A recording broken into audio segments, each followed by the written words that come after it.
Aujourd'hui, 8 mars, on ne fête rien. On se souvient. On se rappelle que les femmes ont dû tout arracher. Le droit de voter, de travailler, d'être libres, d'être respectées. Rien ne leur a été offert. Et malgré les avancées, on le voit tous les jours, les inégalités sont là, les violences sont là, les discriminations sont là. Alors oui, il faut continuer à le dire clairement. L'égalité, la dignité, le respect, ça ne se négocie pas. Aujourd'hui, je pense à toutes les femmes qui se battent, celles qui élèvent leurs enfants seules, celles qui travaillent sans reconnaissance, celles qui se relèvent après des violences, celles qui parlent alors qu'on leur demande de se taire, celles qui ont dû se construire dans l'ombre.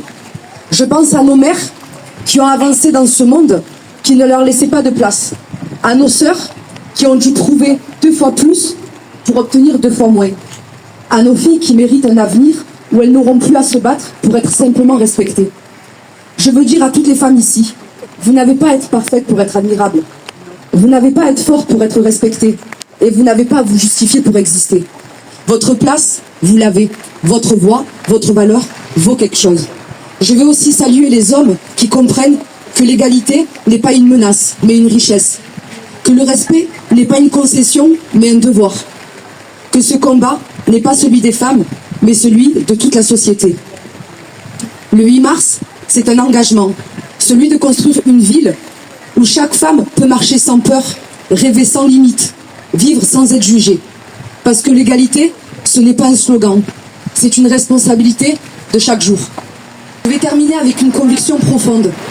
Quand une femme avance, c'est toute la société qui avance. Quand une femme se relève, c'est toute une génération qui se relève.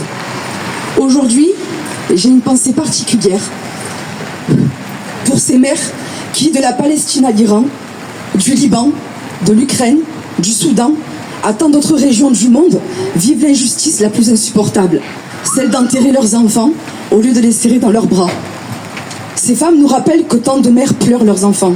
La paix, la justice et l'égalité restent des combats urgents.